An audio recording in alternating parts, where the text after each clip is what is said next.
From the News Channel 5 Network, this is Open Line.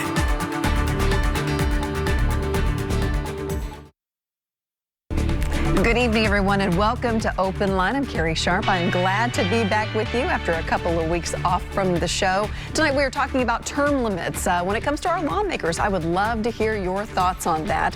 Give us a call. The number, as always, is on the screen, 615-737-PLUS. We will get those calls lined up, and we'll get to them as soon as we can. But first, let me introduce you to our guest. His name is Dukette. He is the Tennessee State Director for U.S. Term Limits. Hi, Aaron. Hi, Carrie. How are you tonight? You know, I'm doing pretty well. How about yourself? Good. Good. I'm great, and I'm very happy to be here. Yeah, tell us about U.S. Term Limits. I didn't know this was an organization. Sure. We've actually been around for quite some time. The U.S. Term Limits was established in 1992. You'll remember back in the 90s, the mid-90s, there was a big push and a lot of discussion about term limits.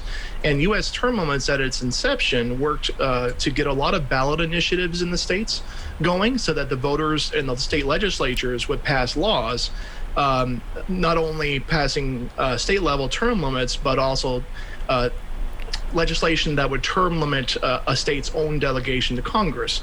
So the states would all have representation at all times, but they had varying term limits depending on what that state decided.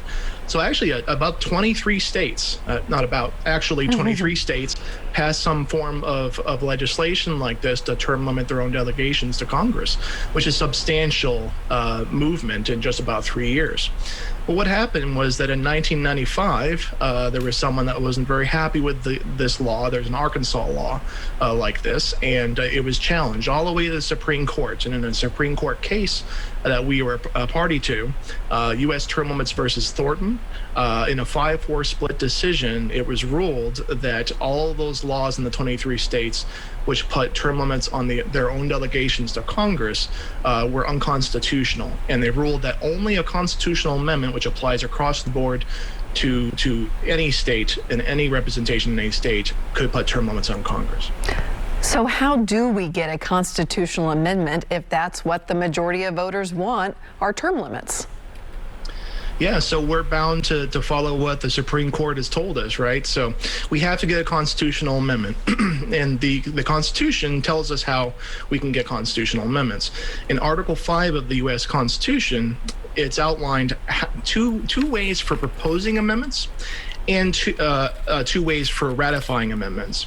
The way that we're all pretty familiar with from grade school and civics classes, right, is we're familiar with Congress, passes an amendment proposal through 2/3 supermajorities of both chambers of Congress, and then whatever survives that is sent to the state legislatures for ratification, and then 38 states are needed to ratify any amendment that's proposed before it can become part of the Constitution and the law of the land. But what had been lesson known until recent times is actually, if you look at the other half of Article 5, Article 5 is pretty short. It's a single sentence, kind of a longer sentence, but it actually provides another means to propose an amendment, and especially for a situation like this with term limits on Congress.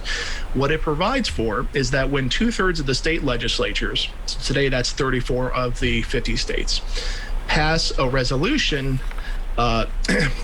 what's called applying to Congress for a convention for proposing an amendment, then all 50 states can come together for sort of the one and sole purpose of proposing an amendment according to that which they applied for.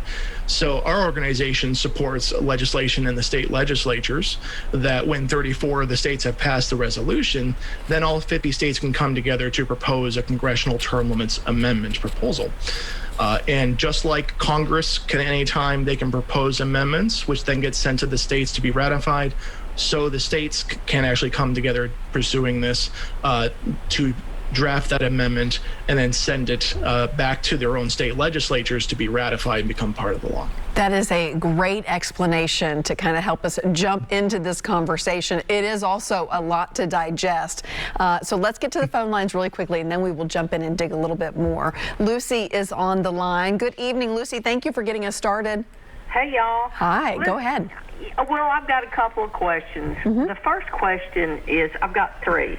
The first question is, how many years did Strom Thurmond and trying to think of the other guy, Strom Thurmond and I can't even think of his name. I had a senior moment. Who are the two longest serving congressmen? I think one served till he was 99 years of age. Do you know? Aaron is shaking his head. I think he knows the area you're going down. Okay. I know roughly. Let's see.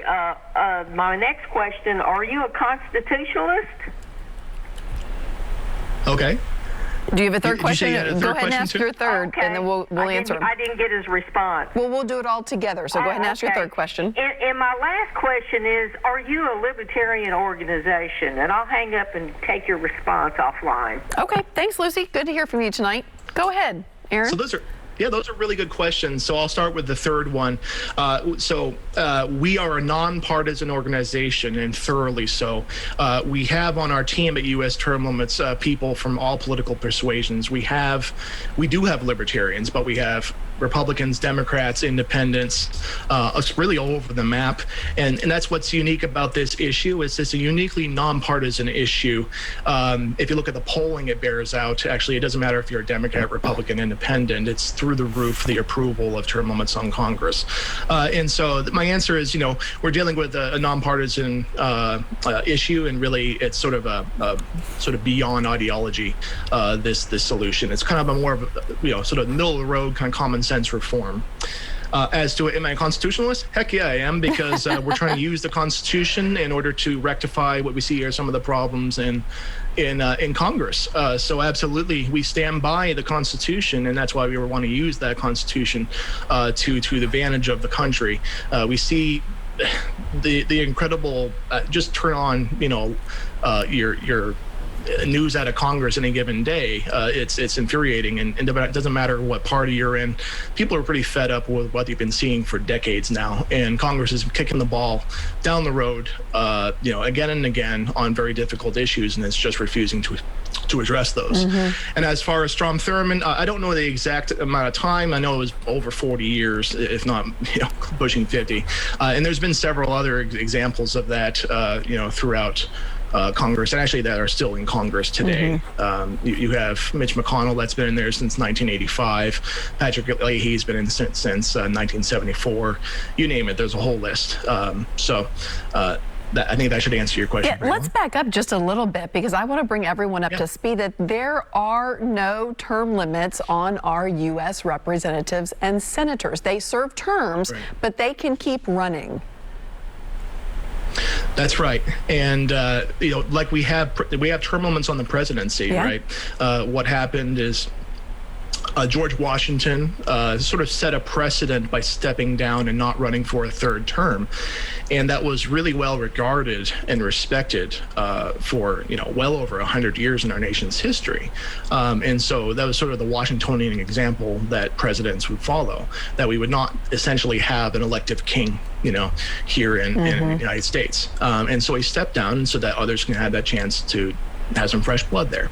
And then toward the end of the 19th century, or 1900s, rather, I should say, into the 20th century, then you get presidents starting to think about wanting to run. You had Ulysses S. Grant trying to go for a third term. You had Teddy Roosevelt that tried, and then you had Franklin Delano Roosevelt, who did succeed, and he actually was elected for a fourth term, died shortly after being elected for his fourth term. And at that point, the conversation about presidential term limits, became in vogue, and the country kind of felt like, okay, it's time for us to, put that amendment up, and that they did in 1954. And so, and the unfortunate thing is, when term limits were passed, the 22nd Amendment was ratified. President Eisenhower later said, it's really unfortunate that term limits on the presidency were put in place. This is all well and good, but I wish they had done it for Congress. But there's an inherent problem with that, right? That how you can get Congress to propose its own term limit. Right. How a lot of people say they're never going to vote themselves out of office. Right. I mean, I like to say this. It's kind of like a Kentuckyism here. Asking Congress to vote for their own term limits is asking chickens to vote for Colonel Sanders. It's just not in their own self-interest to do so, right? I mean, there's a conflict of interest that's so plain in an open view to anybody that's going to look at this. That of course they're not. They might give some lip service to that, but it's just not going to happen. Certainly at a 2/3 supermajority level. Mm-hmm. Yeah, we can't get Congress to agree on anything these days at nearly a 2/3 majority level. All right, we have to squeeze in a quick break. We are more than happy to take more calls afterwards, so let's get those lined up during the commercial break. 615-737+ is the number to call. Should term limits be a thing for our congressmen and women? Let us know what you think right after this.